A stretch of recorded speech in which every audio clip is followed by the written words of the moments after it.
ખબરોમાં બન્યા રહેવા માટે બેલ આઇકોન દબાવો અને એબીપી અસ્મિતાને સબસ્ક્રાઇબ કરો।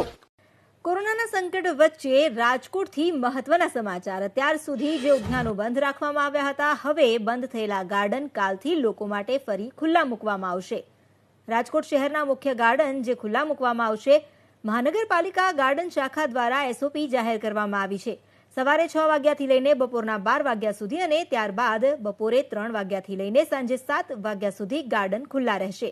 જોકે આ ગાર્ડન જે ખુલ્લા રહેશે ત્યાં લોકોએ ભીડ ન કરવી, વોકિંગ ટ્રેક પર એક સાઈડ ચાલવું, ખાદ્ય સામગ્રી ન લાવવી, કોઈ બર્થડે પાર્ટીની ઉજવણી ન કરવી, કોઈ ફંક્શન ન કરવા, આ તમામ સૂચન એસઓપીમાં આપવામાં આવ્યા છે। સોશિયલ ડિસ્ટન્સ જાળવવાના નિયમ સાથે આ ઉદ્યાનો ખુલ્લા મૂકવામાં આવ્યા છે। આ અંગે વધુ જાણકારી આપી રહ્યા છે સંવાદદાતા પરાક્રમસિંહ। જી પરાક્રમ।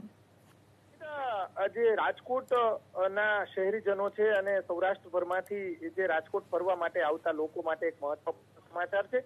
કોરોનાની મહામારી બાદ પ્રથમ વખત આવતીકાલથી ગુરુવારથી રાજકોટના તમામ જે બગીચાઓ છે તે ખુલ્લા રાખવામાં આવશે અને મહાનગરપાલિકા ગાર્ડન શાખા છે તેમને જાહેરાત કરવામાં આવી છે, પરંતુ અમુક નિયમોનું પાલન કરવું પડશે। બગીચાની અંદર ગેધરિંગ જે લોકો ભેગા ન થાય તે માટેની તકેદારી, બીજી તરફ જે સામસામે લોકો વોકિંગ ન કરે તે માટેની પણ ગાઈડલાઈન જાહેર કરવામાં આવી છે। બીજી તરફ બર્થડે પાર્ટી કે કોઈ પણ જાતના ફંક્શન બગીચાની અંદર ન કરવા અને મેળાવડા ન કરવા તે માટેની ગાઈડલાઈન પણ મહાનગરપાલિકા ગાર્ડન શાખાના અધિકારીઓ છે તેમના દ્વારા જાહેર કરવામાં આવી છે।